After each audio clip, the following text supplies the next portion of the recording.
April 9th, 2002. The view outside Lakewood Elementary looks like a scene out of Backdraft. Dozens of students and parents watch helplessly as their beloved Elwood institution becomes a towering inferno. Billows of smoke hang high in the air, the same way that model planes don't. Who would have thought this day would change so many people? As firefighters bravely stand in the line of fire, one question is on everyone's mind. Who is responsible for turning this house of learning into a blazing hellscape? 23 years after the tragic incident that nearly wiped Lakewood Elementary School off the face of the map, it's time to answer once and for all, who was the April 9th arsonist?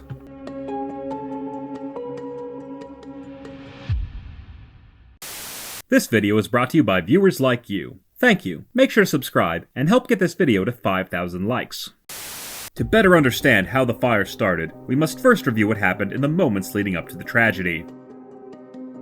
According to eyewitness testimonies, the day began with Mr. Ratburn handing back the results of his 3rd grade class's vocabulary test, and while his students may not be able to spell for shit, the one thing we know for sure is that Nigel Ratburn puts the ass in passable. Which was a word most of you got wrong. In a single moment, the lull of the classroom turns into a full-blown panic when a fire seems to spark out of nowhere in the middle of the teacher's lounge. The flames rage on as Mr. Ratburn leads his class to safety. However, one student is noticeably absent from the lineup, a certain long-toothed trickster who, despite being a self-proclaimed class clown, has never successfully made his classmates laugh.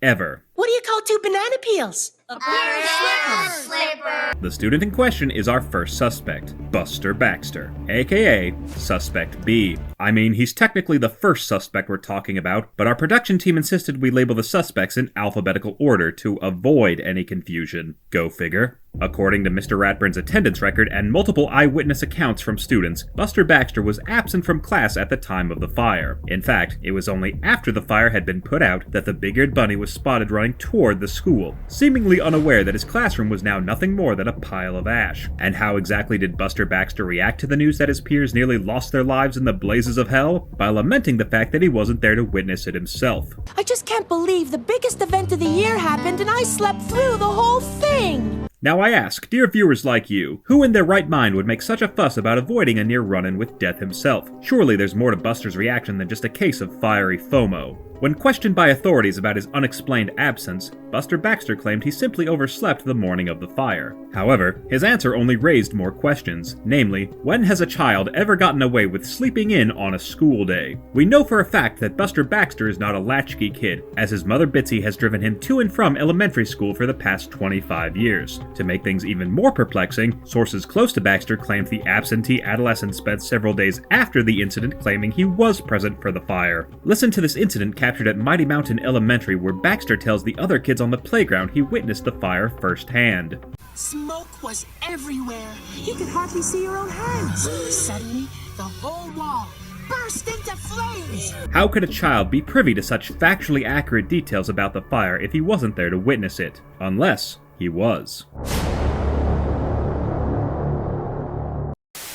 While Lakewood Elementary may be known for its above-average test scores, like most public schools, it suffers from below-average security standards. Over the course of the school's history, multiple students have successfully managed to sneak in and out of the building during business hours, including one Buster Baxter. When asked about his students, Mr. Ratburn recalled an incident earlier in the year where he had to confiscate Buster's bootleg Batman buggy, and kept it locked in the teacher's lounge so he and the other educators could have it to play. However, their toy time was cut short after Mr. Ratburn caught the buck-toothed truant trying to sneak into the teacher's lounge through the conveniently child-height window. Though Mr. Ratburn never made a formal report about the incident, we now know Buster Baxter had access to the very teacher's lounge where the fire first broke out. But what exactly would his motive have been for starting the blaze? As everyone knows, the teacher's lounge at Lakewood Elementary houses the permanent records for every student in the school. For someone like Buster Baxter, the content of those records could affect the future of his whole life. Much like his jokes, Buster's grades had been consistently falling flat. Just a few weeks prior to the fire, Buster had been given the ultimate matum.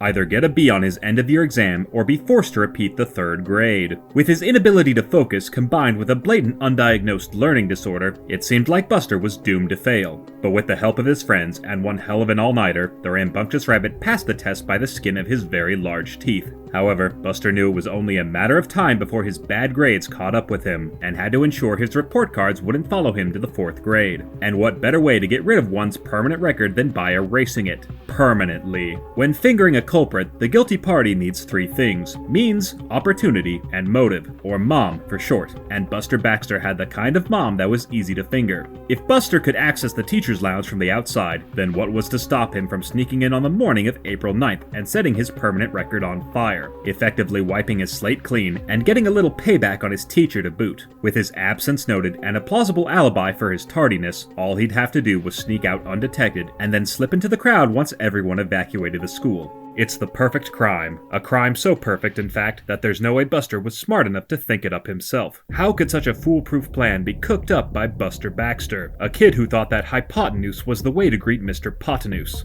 Hi, Hypotenuse! Unless he had someone helping him all along. Perhaps destroying the permanent records had never been the reason for starting the fire. Maybe it was just a diversion to distract from the real target.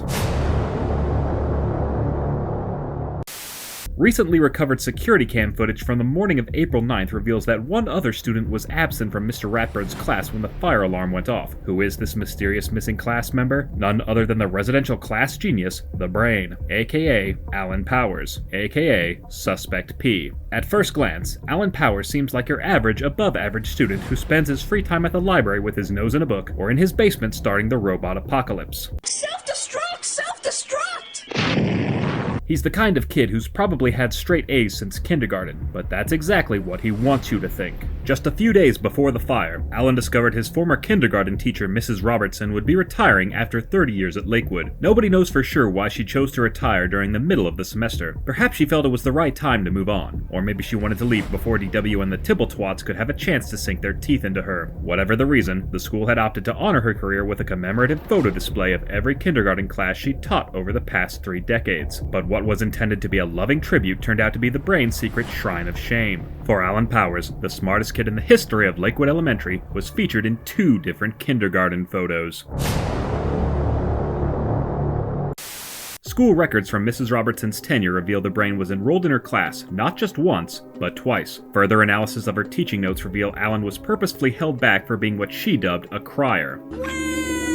Mrs. Robertson noted she didn't feel Alan was emotionally ready to move on to the first grade with the rest of his peers, because grade school has no room for whiny little bitches. Alan knew if his peers discovered the photograph, his reputation as the class genius would be permanently tarnished. He would go from being the Brain to the brain-dead crybaby. He needed to ensure nobody would ever see the display, and was willing to take any means necessary. During the initial investigation, officers concluded that the fire had been triggered by a series of faulty wires in the teacher's lounge. As an avid map maker, Alan undoubtedly had the schematics for the entire school, and therefore would have known about the faulty wiring and how to tamper with it for his own personal gains. To keep his hands clean of this potentially fatal felony, Alan consorted with the one student he knew was not afraid to get their hands dirty. By offering Buster the promise of destroying his permanent record, Alan had everything he needed to keep his secret buried forever. At the time of the incident, the authorities had no reason to suspect Alan of any foul play, because despite not being present for the evacuation, Alan was not marked as absent when Mr. Ratburn took attendance, because no nefarious scheme would stand in the way of his perfect attendance record. Local news coverage also confirms that Alan was outside with his parents by the time the fire was put out, but that still leaves 10 minutes unaccounted for between the time attendance was taken and the time he was filmed outside with his parents. This lost time may seem inconsequential until you realize he had the perfect window to sneak out of class and destroy the photo. After making sure his presence was marked by Mr. Ratburn, Alan excused himself to the restroom just moments before the fire alarms went off. Alan would have had enough time to break into the display case while Buster was in the teacher's lounge tampering with the wires as per the Brain's careful instructions. Once the fire spread, the photo would be written off as a casualty of an otherwise inconspicuous fire. The only step left was for Buster to show up after the flames had died down to ensure everyone would believe he was nowhere near the building when the fire began. However, there was one damning flaw in the Brain's otherwise brilliant scheme.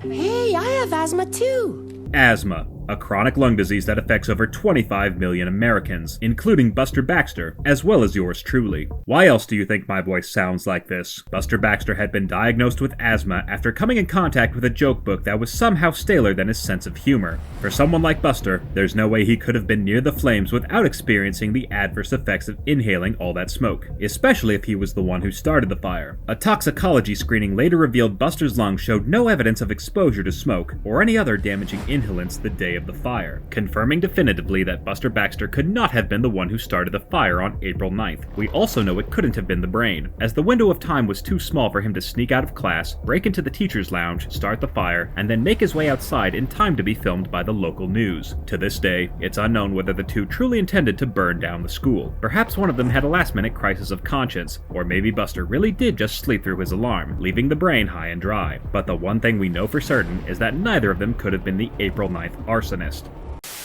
As unprecedented as it may be, it turns out the first suspects in our true crime story were not in fact the culprits. But if the permanent records and the photo display weren't the target of the fire, then what was? In uncovering Alan and Buster's story, it's become clear that they were not the only suspects in Mr. Radburn's class who were trying to keep their dirty little secrets buried. Or in the case of Sue Ellen's journal, burnt to a crisp. Who exactly is Sue Ellen Armstrong, aka Suspect A? And why was she so desperate to protect the contents of her journal? Find out on the next episode of the April 9th Arsonist.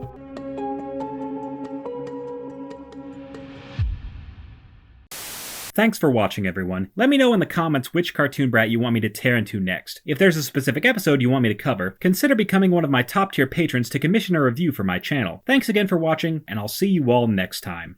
And I say, hey, what a wonderful kind of day. If you can learn to work and play and get along with each other.